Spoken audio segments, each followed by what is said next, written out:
Hello and welcome to this month's Rights in Russia English interview. It's February 26th, 2026, and our two guests, Bill Bowring and Steve Crawshaw, both from the UK, will discuss Russia's ongoing invasion of Ukraine, in particular, the prosecution of war crimes and other human rights abuses committed in Ukraine by Russia.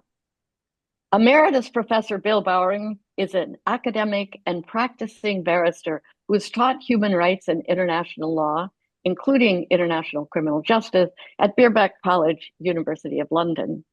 He has represented applicants in cases against Russia at the European Court of Human Rights and has written widely on international law, human rights, and Russian law and philosophy. He was a trustee of the Redress Trust, working on reparations for torture survivors, and helped lead the Victims' Coalition in the drafting of the 1998 Rome Statute for the International Criminal Court. More recently, he has served as a trustee of Lawyers for Palestinian Human Rights, taking an interest in prosecutions of individuals suspected of war crimes in the occupied Palestinian territories. Steve Crawshaw, journalist and human rights activist, formerly directed the Human Rights Watch UK and UN advocacy program. He also worked at the newspaper The Independent as its Russia and East European editor and as its chief foreign correspondent. He has also held senior roles at Amnesty International and Freedom from Torture. His latest book, Prosecuting the Powerful, War Crimes and the Battle for Justice, was informed by visits to Ukraine as well as to Israel, West Bank, and post-Assad Syria. It was shortlisted for the Moore Prize for Human Rights Writing. His reporting as a journalist on Russia formed the background to Goodbye to the USSR, which he wrote in 1992. Other books include two on creative protest, Small Acts of Resistance, and Street Spirit, The Power of Protest and Mischief. Welcome to Rights in Russia, Bill Bowring and Steve Crawshaw. Thank you so much. Very happy to be here. Thank you. Yeah. Thank you, Mary. So I'd like to begin with accountability, a topic that figures largely in your careers. Great efforts are being put into documenting war crimes and other human rights abuses committed by Russia during its war on Ukraine.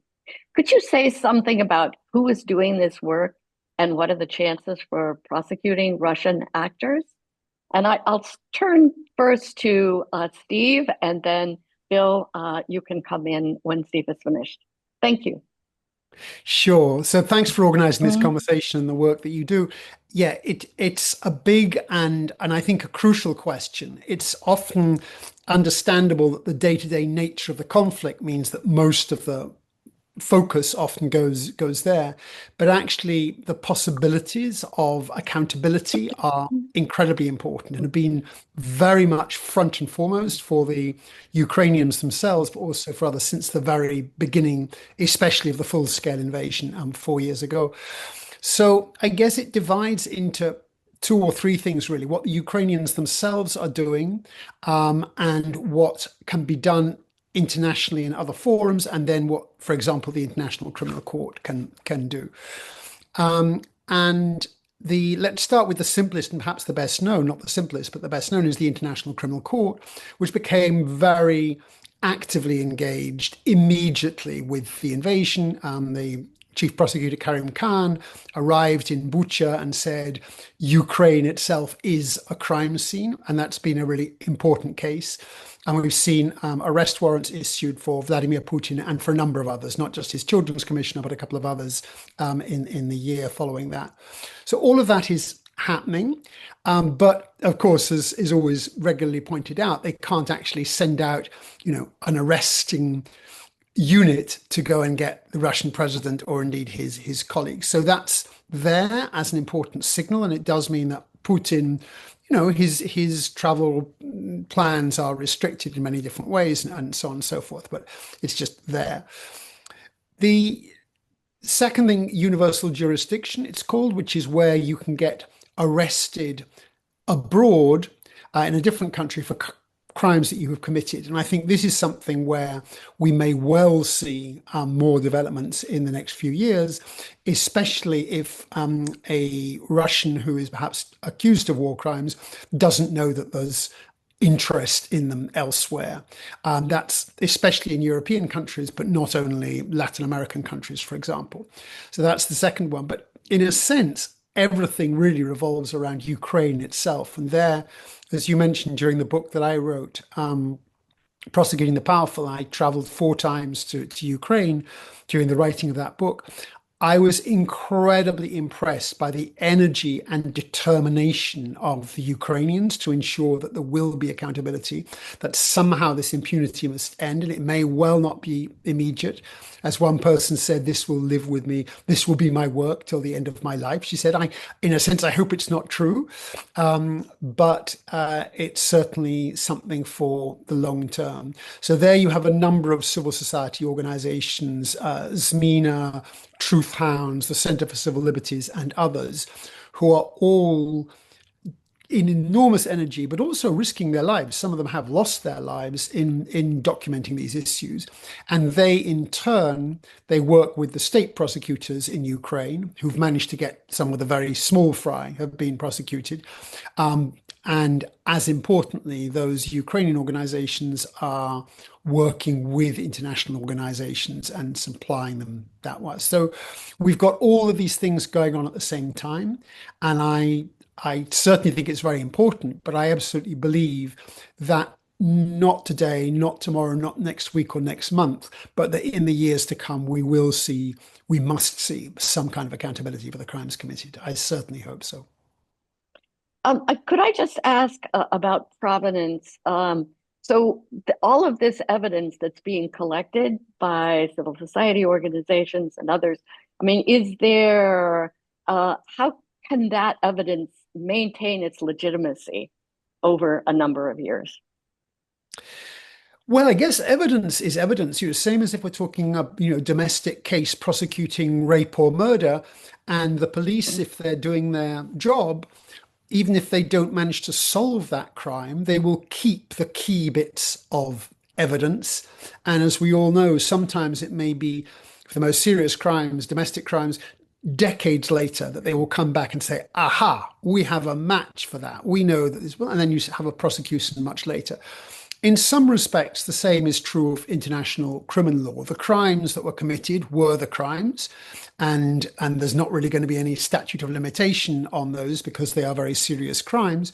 And the evidence that those have been committed will also be the evidence which is gathered very scrupulously. And I think that's one of the big changes that we've seen, where what's happened globally has been so important for Ukraine, and in turn what Ukraine is doing is now so important for the rest of the world. So if any of this had happened 40 years ago, then there was no expectation that there could be any consequences of it. You mourn the dead, you are angry at what's happened, and perhaps that will have consequences later, but there's nothing really going to happen. Whereas now, with first the tribunals, Yugoslavia, Rwanda, those ad hoc tribunals, then the International Criminal Court, and other bodies around the world, there is the sense that something may perhaps be done about this.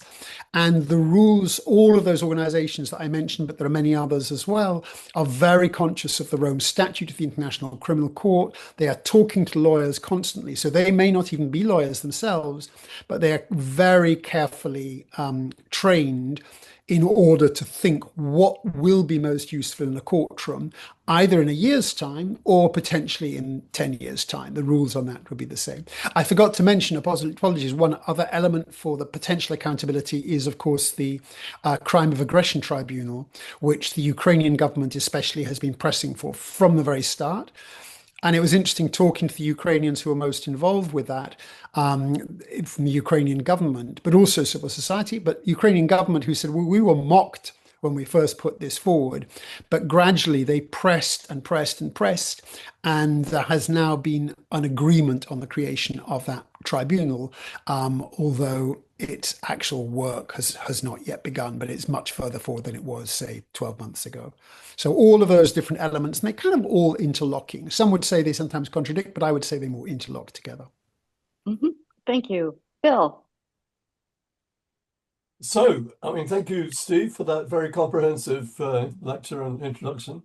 I'm less optimistic, and for the following reasons, that, of course, the origins of international criminal justice as such emerged as a result of the unconditional surrender of Nazi Germany.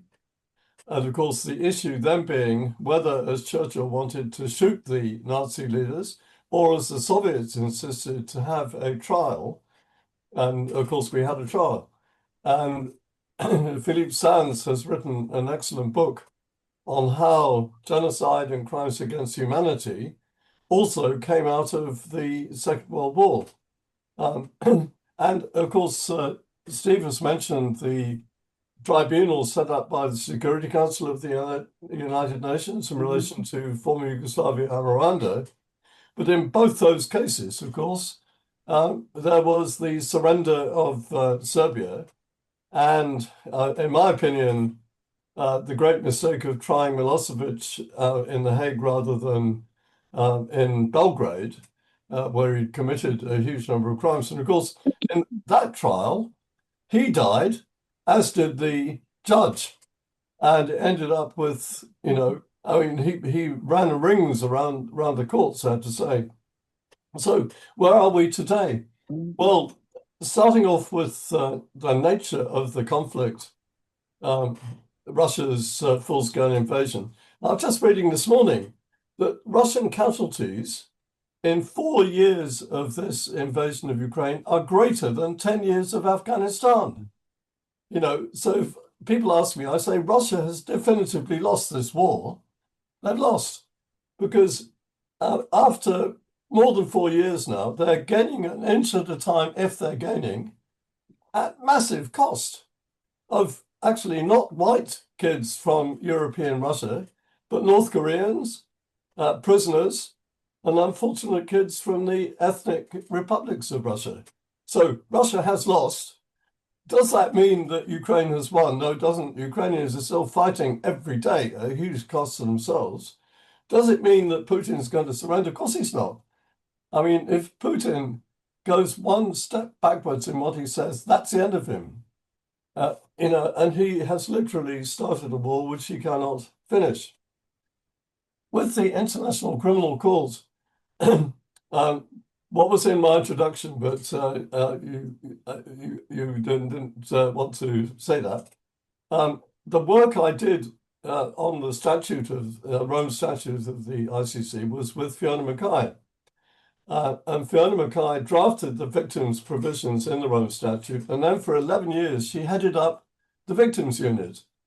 And she came every year to teach my students on international criminal justice for a seminar, as did Colonel Reverend Nicholas Mercer, the top army lawyer in Iraq, who blew the whistle on very serious war crimes by British troops in Iraq.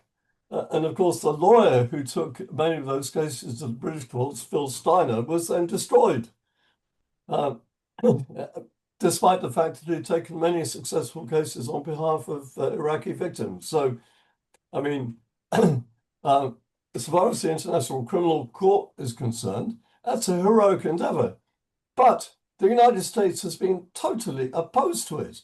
And now the United States is working actively to prevent the court from existing, putting sanctions on the court, on the prosecution, really making it as tough as possible, particularly when Israel is concerned, of course, which is what I've been particularly involved in. And we've seen that what's happened now to the prosecutor, British prosecutor of the International Criminal Court, who's currently out of the picture. And of course, a problem for the ICC from the very beginning was the fact that not only has the United States refused to join up, and actively worked against it as far as possible. But of course, Russia and China and India are not members either. And, so Steve quite rightly mentioned universal jurisdiction, which is hugely important. But the creation of the International Criminal Court in many ways, see, universal jurisdiction really started with the Geneva Conventions in 1949.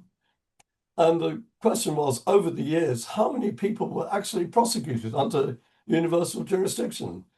And huge frustration by civil society and people who want this to succeed was one of the forces which led to the creation of the International Criminal Court as a way of making it possible to prosecute and convict the people at the top, not the small fry. And as I say, a heroic endeavor, and there have been important cases. And I would say that under the previous prosecutor and the present one, there has been a move away from only prosecuting people from the African continent, which I think was a bit of a disaster in the initial years of the court. And of course, as Steve says, the prosecution of Putin and his children's commissioner, and well, the indictments in the event, and some others, Putin is not going to be arrested. I mean, that is not on the cards unless there's an unconditional surrender by Russia, which I don't think there will be. So it can potentially make it tough for Putin to travel. And there are certain countries where it would be very embarrassing for that reason. However, there's a very bad history with the indictment against Bashir, who, despite being indicted by the International Criminal Court, traveled all over the place. So, as Steve knows. So I teach this to my students, and I say, this is something which bloody well ought to work. Do I think that Putin is going to be in The Hague? No, I don't. I think he will die first. I mean, he's only 2 years younger than me. So, but is it important to have it there? Well, I think that having I think, of course, the wind was blowing in favor of the prosecutor with the indictments of Putin and his colleagues. But I think it was significant that that was done. As you can see, though, the indictments in relation to the occupied Palestinian territories and the work of the International Court of Justice sabotaged in every possible way by the United States, by Israel, and by Russia. So I'm not as optimistic as Steve.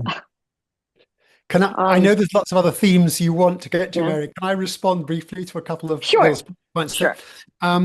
So, yes, I mean, I'm representing civil society. I guess optimism is built in, but I would like to argue that it's not just based on kind of fuzziness. And to pick up on some of Bill's points. So we had Nuremberg 80 years ago, and then fundamentally, which was, of course, decided by the victors, but also built in a lot of due process, which people weren't expecting in some ways.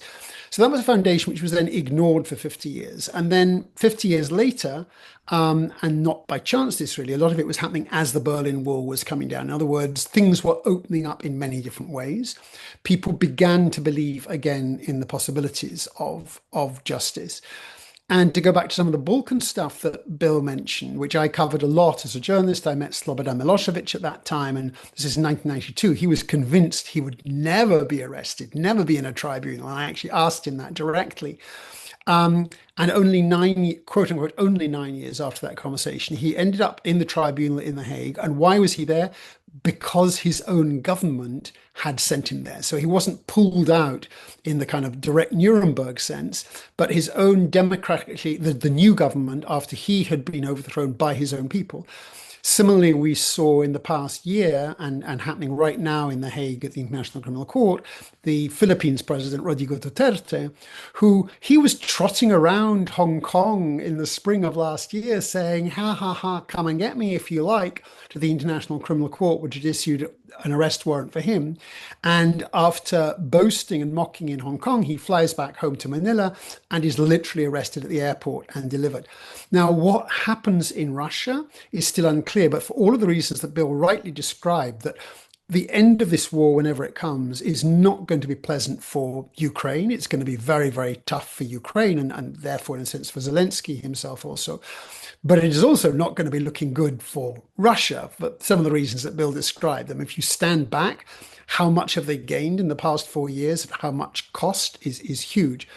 And so at that point, I'm not saying that we would have a Milosevic thing, but at some point you can imagine, at least theoretically, a new government there could say, you know what, we want this, that, and the other from the West. And if we're going to give up this guy who we do not like at the moment, that's certainly possible.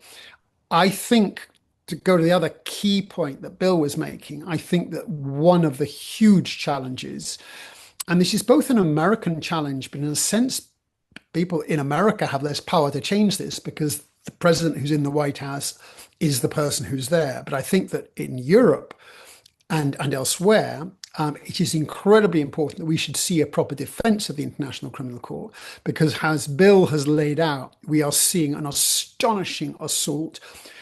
President Trump has publicly declared that he just doesn't care for international law more generally. He just doesn't think rules should apply to him. He literally feels that he should make up the rules. And specifically on the International Criminal Court, he has a particular loathing of it, which is not 100% connected to the Netanyahu indictment, arrest warrant, but significantly. And we have seen almost complete silence from European governments on that assault, which is through the form of sanctions, but basically trying to strangle the court. And I think that if the court is strangled, throttled in the way that he wants to do, and obviously America has a lot of clout through, computer servers, computer companies who don't wish to be associated, or financial things where they can control.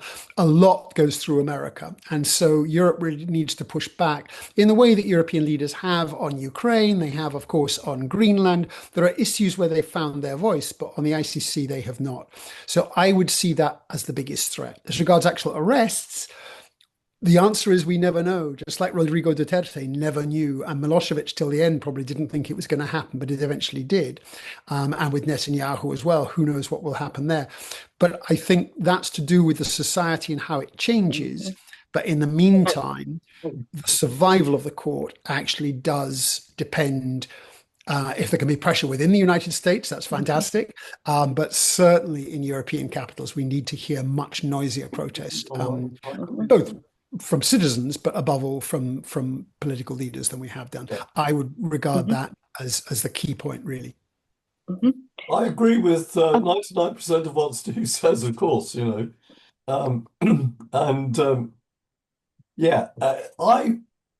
expect and hope and expect that when there's a democratic government in Russia, I will be awarded the honorary Russian citizenship to which I'm entitled for my services to Russia. And of course, Putin gave it to bloody Depardieu, didn't he?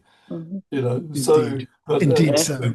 I wish to live you can do better than that, Bill, for sure. I wish to live long enough to get it. Good. Could we move now to peace negotiations, which I believe are happening today, which have been primarily between the US and Russia, and only recently involving Ukraine. How do you see these negotiations? And Bill, do you want to start off that discussion? Yes, I think the negotiations, so-called, are, of course, they have resulted in the release of some prisoners, and that cannot be a bad thing.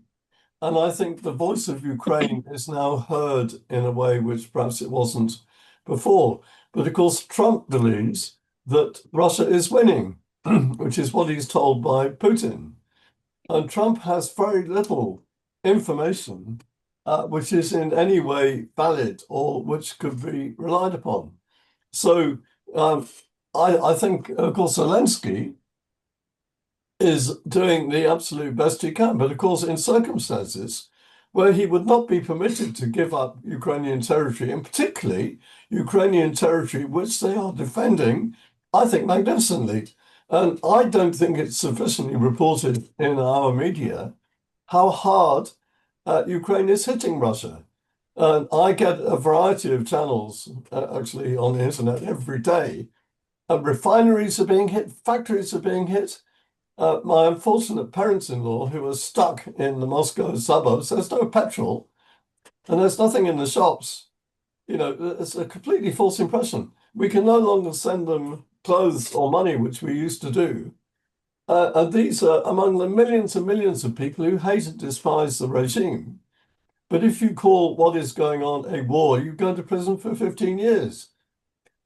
So I do think that what is happening at the moment with these negotiations is desperation on the Russian side. I think that the situation in Russia could go very pear-shaped indeed very quickly. And I think Putin lives in fear of two things in particular. One is generals, because so many of them have met a sticky end since the beginning of this. I mean, quite apart from being sacked, falling out of windows, and so on. And I think there may well come a point where the Russian army thinks enough is enough. There are huge losses they're suffering. But the other is young people who've been arrested, tortured, imprisoned in vast numbers all over Russia. And I would say that there is a tradition of anarchism in Russia, which we saw in the 19th century with the assassination of Tsars and Pyotr Stolypin and so on and so forth. And I would say that Putin, who has a little bit of understanding of history, would live in fear of not only generals but young people. So let's see. And I think he poses an existential threat to the future existence of Russia, as a matter of fact. And it could well break up as a result of what he's up to. Thanks, Bill. Steve, what are your thoughts about the peace negotiations? Yeah, so I would echo a lot of what Bill was saying. I mean, I think that it's very hard to take the peace talk seriously, which Trump looms over. And this was way back when, in a sense, but he hasn't really moved from that sense of like, you have no cards to play, and I'm just going to give all the cards that you've got away to Putin. He's occasionally shifted that narrative slightly, but in a sense that has remained his understanding. And as Bill's just described, actually Russia's position is way more difficult than that. It's always true of authoritarian systems that while they're still in place, they look incredibly stable, and a large chunk of people will still be saying, yes, the leader's marvelous, and almost mean it when they are asked. But underneath that, you can have this incredible fragility and the huge numbers of people who have been killed. And from their perspective, kind of pointlessly. Of course, in Ukraine, many people, much less, but a smaller country also. There it's there, but Ukrainians know why that has happened and feel a dogged determination. And of course, they would like their president to have solved the problem sooner, but they can see why that wasn't possible. And so the peace talks, in a sense, are... They just, that's where I really do feel pessimistic. They just churn on, in a sense. And I think most Ukrainians certainly don't expect anything really to change in the next year. Eventually, it must come, by definition, everything finally ends. So eventually something must slow down and come to a halt of a kind. And that's the point at which some kind of reckoning begins, especially in Russia. I mean, Ukraine will just be a deep breath of like, okay, well, we are no longer being killed on a daily basis. And the politics will also no doubt be complicated. But in Russia, that's when things will really matter. But I don't see that happening anytime soon. Of course, Ukraine shouldn't be handing over territory that it has fought for 4 years and lost so many. That's kind of an absurd way of gaining peace and probably the way to the next war. But for Russia as well, Russia needs Putin needs his wars. It's been said by many Russians over the years. Anna Politkovskaya, the brilliant Russian journalist before her murder, 20 years ago almost, was already making that point that he lives off wars, and many others have made the same point. We've had Chechnya, we had Georgia, we had Ukraine, Act One, we had Ukraine, the full-scale invasion, all of these things happening. So I think what we see day to day is unlikely to change much.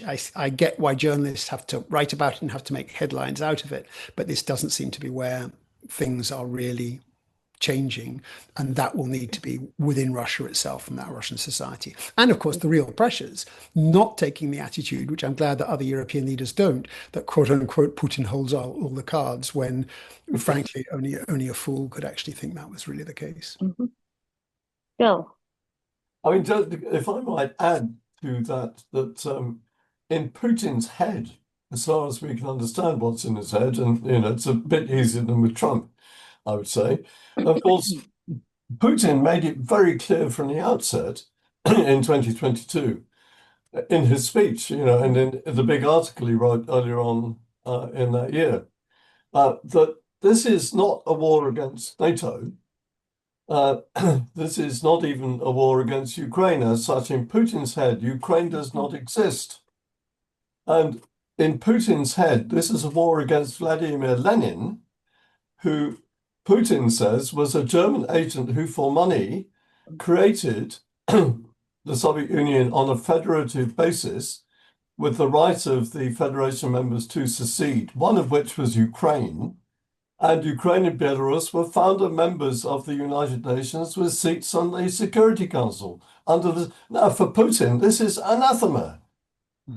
This was the evil plot of the evil Lenin to destroy Russia, literally. And it's chapter and verse. It's quite clear what he's about. That's why a deal with somebody who thinks your country doesn't exist and had no right to exist and was created artificially to harm Russia. Well, I mean, where are you going to go with that?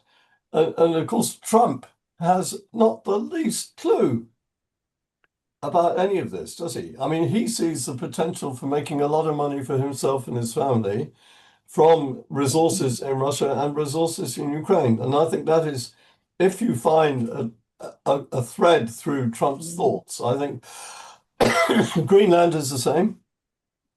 It's a question of enriching himself and his family.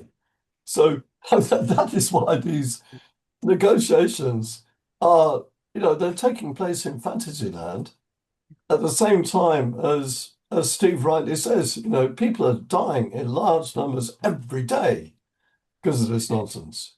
It's the narrative of a wounded empire in so many ways. So when I was a journalist at The Independent, I was in the then still crumbling, but the then still Soviet Union, just immediately before the coup of August 91, but immediately after also. And I was in Ukraine just immediately after the coup. The huge proportion, huge vote in favor of the independence of the country. And that was backed up later with other stuff. But what I remember from that was a quote from someone who was now part of politics, had been very much part of the illegal opposition before, who said, now finally we see the end of the imperial mindset. We are able to exist as ourselves. And that was, that was more than 30 years. That was 35 years ago.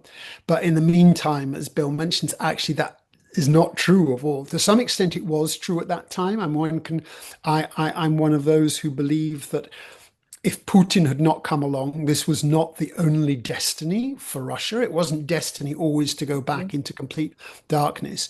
But the arrival of Putin did absolutely take things back. And I expect that many of your listeners are familiar with it. But that extraordinary Putin, long, rambling Putin essay, which fundamentally says, how dare this country exist and have a history when we are not part of it and running the show. And it was kind of an embittered indignation. And that, so obviously drives so many other things. He doesn't, even now he trots out some of those lines, but that's really this kind of obsession. I mean, he could spend hours on the couch describing that obsession, having that analyzed, which really goes to a sense of, we needn't explain it all here, but I say the wounded empire sense, which is very difficult to get past with any kind of logic. So, yeah. Can I just add 3 words, sorry, Mary, to that? Just to say that I was going frequently to the Soviet Union from 1983 and was there around the putsch, which Steve has mentioned, which was the only attempt in human history, to my knowledge, by the actual government to try to take power. I mean, it really was quite extraordinary. But nobody expected that at the end of that year, the Soviet Union would evaporate. I have to say, nobody. Well, Steve, yes. I did. I promise I did. I apologies, and to the listeners and to Mary and all of you. It's kind of my obsession, actually. I was covering Eastern Europe and seeing the crumbling. There you go. Poland had happened in 1980, huge changes. We don't have to time to We describe still here. didn't expect. And actually, I was obsessed from, I never before thought, but from 89, especially 90 onwards. So the book that I wrote that Mary mentioned at the beginning, Goodbye to the USSR, which came out in 92, but I started writing that in the spring of 91, and it was commissioned because of a piece that I wrote, which said, one of these days, books need to be written about the decline and fall.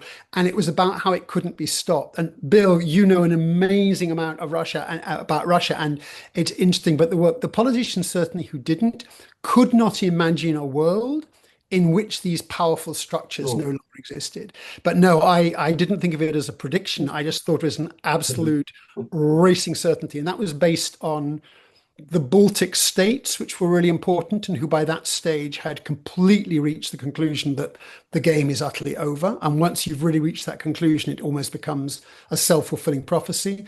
And also I was heavily influenced by my travels to the provinces, which I knew. I mean, I'd been in Russia as a student, in the Soviet Union as a student back in the 70s, and had traveled a lot in the meantime. And this intense conservatism that I had found over the years, and suddenly all of that had peeled away. And I was talking to striking Siberian miners who just wanted no part of the whole system that had existed for 70 years. Huge protests, as you'll both remember, in the big squares of Moscow and the streets of Moscow at that time.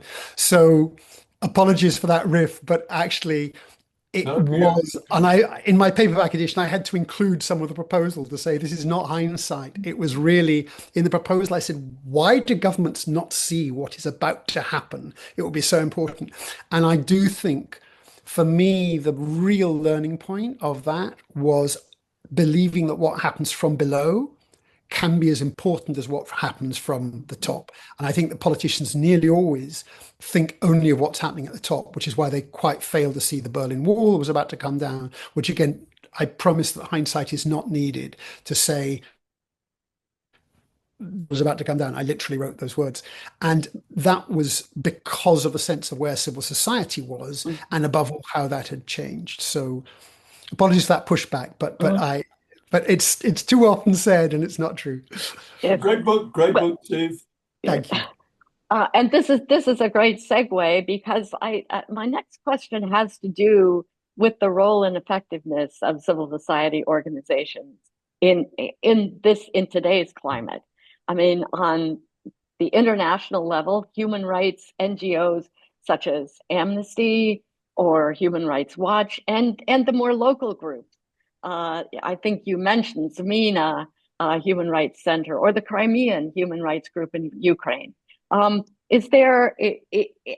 they poised to play a role? What is the strength of the civil society sector as you see it? Apologies, but if I take this first, but I think that's such an important role. So again, as you mentioned in your introduction, I myself, after I was a journalist, I worked for Human Rights Watch and for Amnesty International. So I was part of two of those big global human rights organizations, and there are others, of course, who do similar work. And I think those continue to be very, very important. And also, which we haven't discussed, but is kind of interesting just on a, if you like, a technical level, is that those organizations are now able to work not just by going to a place and by talking to people, though that remains very, very important when you can, but also the use of open source intelligence and open source material, work that Human Rights Watch and a Ukrainian organization, Truth Hounds and others, did on Mariupol, for example. You can't access Mariupol, but you can find out an incredible amount. So I think those things are really important.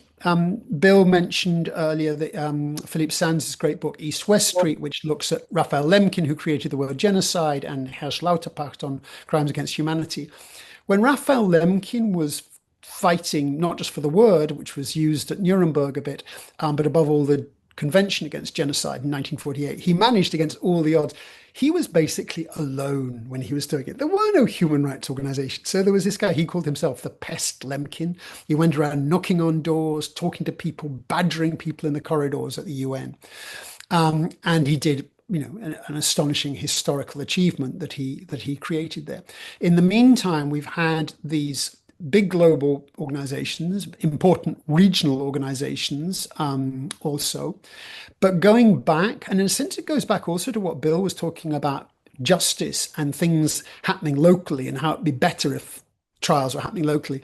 That's one of the changes that are happening, is that those changes can come back to, you're showing us something which you'll show us properly in a moment, goes back to the importance of people doing the work themselves, nothing about us without us, if you like. So trials around the world, I mean, there are now trials happening in Serbia, but also Democratic Republic of Congo and elsewhere. And in terms of all of this other work, the energy which the Ukrainian organizations bring to this work and have done from the very first day is absolutely inspiring. So one of them, the Center for Civil Liberties, won the Nobel Peace Prize for the work that they have done.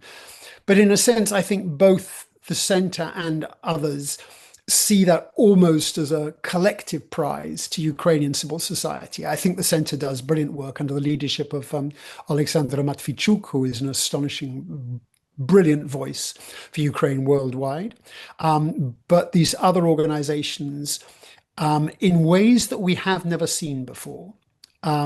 So there were domestic organizations in Bosnia and the Balkans, for example, which I worked on a lot. And, and in fact, I'm still involved with one of the organizations that emerged from that. I'm on the board of one of those. But there really weren't many of them. And the civil society often felt that those who wanted to be activists felt quite isolated, as do Russian civil society activists today. They feel isolated. Whereas the Ukrainian civil society knows exactly what it's doing and why it's doing and why it's there. And I think there are certainly lessons, very important for Ukraine, but I think there are lessons for all of us in where that engagement is. And I've been looking, as all of us have, in recent weeks and months, what's happening in Minneapolis, Minnesota. And it's like, that I hadn't quite expected, to suddenly find that the courage that I have seen over the years, both before the Berlin Wall came down in various East European countries, and then after that, including in Russia, all of that I had seen in other countries, and now in the United States, that heartland of democracy historically, that same kind of courage where people stand up and say, in effect, if not now, when? And the if not now, when phrase was used to me directly by a Ukrainian activist. But in a sense, I think that's true in any places where rights are really under assault, whether that be in Putin's Russia or sadly today in Trump's America also. Bill. Yes, so Steve has done wonderful work with the international human rights organizations. And I have to say that over the years, I did a lot with Amnesty in Russia when they could still function there. And of course, Rights in Russia's friend Sergei Nikitin, who's now in Britain, who's a Quaker, amongst other things. A lot of that work, trial observations I did, I toured all over Russia, including the Far East, giving lectures for Amnesty International. So that was important work. However, what is significant in my own life was the fact that Memorial, which was founded in 1988, towards the end of the Soviet period, as a historical archive society, also developed a human rights center. And after Putin launched the Second Chechen War, Yeltsin, having got Russia into the Council of Europe and European Convention on Human Rights system during the 1980s, I got €1 million from the European Commission in the early 2000s to set up the European Human Rights Advocacy Center in partnership with Memorial. And we took hundreds and hundreds of cases against Russia successfully. at the European Court of Human Rights with our colleagues in Cheshire. I was with Anna Politkovskaya just before she was murdered. And my friend Natasha Estemirova in Grozny was murdered. I'm still alive, as you can see, though I was, during that period, for those reasons, twice arrested and deported from Russia. So that's why I'm not going back there in the immediate future. But I'd say Memorial, of course, is now absolutely banned, you know. So there's a couple of people still doing what they can, but mostly it's in exile. And what I was waving was something in advance of my getting honorary Russian citizenship. This is a a diploma of honor from the Moscow-Helsinki group, who were in many ways the premier human rights organization within Russia. And this was awarded to me in 2018. Вклады защиту прав человека, развитие правозащитного движения Россия, for my contribution to human rights and the development of the human rights movement in Russia. So I'm more proud of this than practically anything else. They are completely out. I mean, and basically what's happened since 2022 was already happening from 2012 with the Foreign Agents Law. And this has now reached the point where there is no civil society in Russia, effectively, absolutely crushed.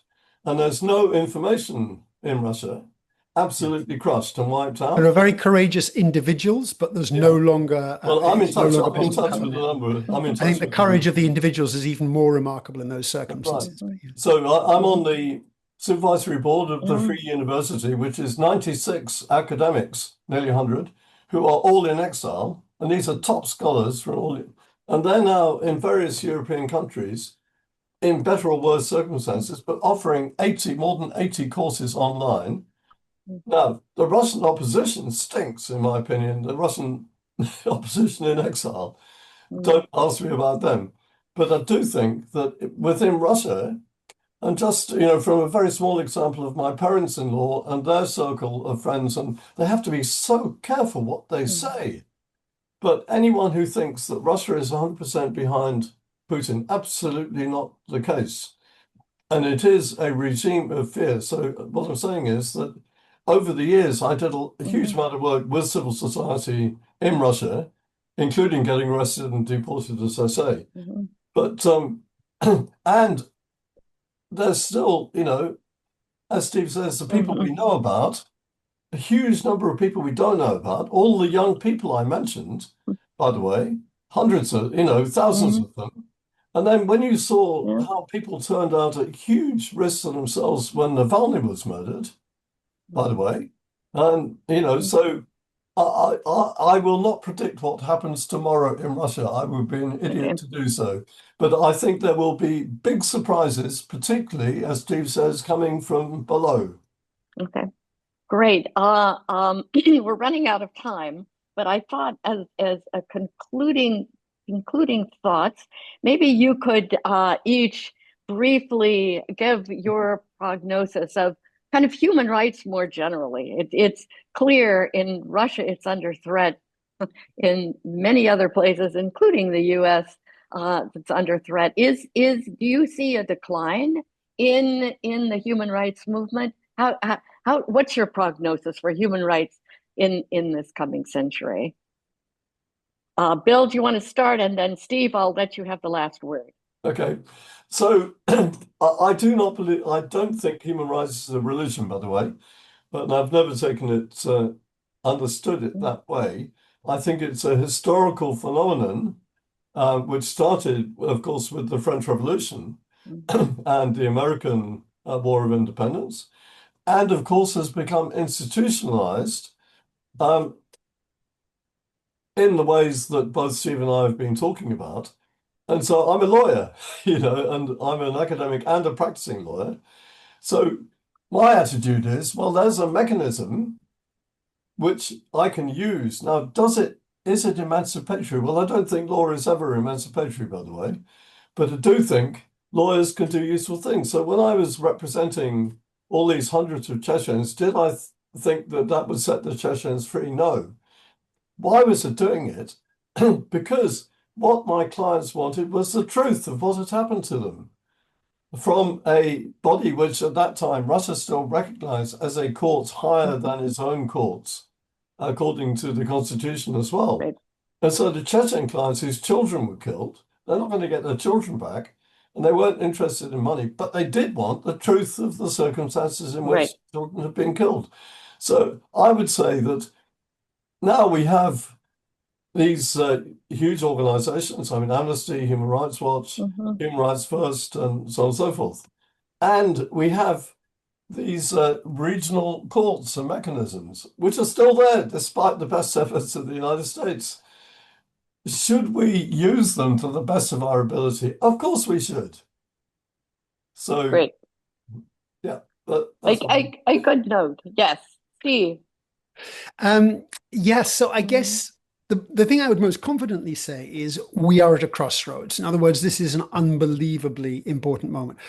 There are endless pieces, already some years ago, books with titles like End Times for Human Rights, but most particularly in the last couple of years, endless articles which have said this is kind of the end of international law because we have various political leaders who simply don't care, who tear things up. And we now have a US president who clearly doesn't care as well. And it was all a nice idea, but now it's gone. I have to say, I see it the other way. But that's why I call it a crossroads, is because in a sense, a lot of what we're seeing is pushback of indignation for the fact that international law, which was just, a few paragraphs on a piece of paper, but gradually, not just with the creation of the International Criminal Court 25 years ago, in 2002, but it grew. It was a kind of tentative plant when it was first there. It's grown in confidence. And even as I started writing this book, which was only 3 years ago, that I really kind of plowed into it. I was thinking about it before that. People said, yeah, well, obviously there won't be an arrest warrant for Putin. Like, he's the president of a permanent member of the Security Council. That's never going to happen, or certainly not anytime soon. It takes a long, long time. And then only a few months later, we had that. And we thought, okay, we're in a different universe a bit. And even more so, of course, the following year. Again, I was in Israel and the West Bank, as you mentioned, speaking to some brilliant Israeli human rights lawyers. And one in particular said, like, here's the long list of reasons why, of course, my prime minister is not going to have an arrest warrant against him. And he gave a long list of reasons why it wouldn't happen. I said, yeah, well, but I think if I understand you rightly, you think he should. And he said, yeah, of course he should. And then he gave a long list of reasons why it should happen, of which the central one was, what kind of institution is it if it picks and chooses, not according to the evidence, but according to the budget? So then, of course, we had the arrest warrant for Netanyahu and for Hamas leaders and others. And I think that in a sense, it is the fact that those courts have found boldness. Now, courts are not the same as civil society, but they do kind of reflect where society has got to. So I think that those prosecutors, not just the current one, but the previous one as well, who laid some really important foundations. And it's not about the prosecutors anyway. There's the whole institution, which is the judges and others who are doing these things. All of that has put us in a place where human rights absolutely matter. And the danger is that you have not just one, but a number of elected leaders, let alone the unelected ones, who believe that this can be just tossed away. So that goes back a bit to my point earlier that we all need to fight for this. These are the fact that we have an ICC and the fact that we have human rights norms, we can't take those for granted, but we have achieved so much that I really hope that all of us can stand up and say, this is not to be given away lightly. This matters for all of us, for the stability, of course, for those who suffer and for those, their relatives and their survivors, but also for the stability of our societies itself, because that's kind of what the rule of law is about. Well, that's a wonderful note to end on. We have work to do. And I thank you both, Bill Bowring and Steve Crawshaw, for your time on Rights in Russia and your significant contributions to human rights law and practice. Hope to see you again, and goodbye. Thank you. Yep. Thank you very much, Mary, as always.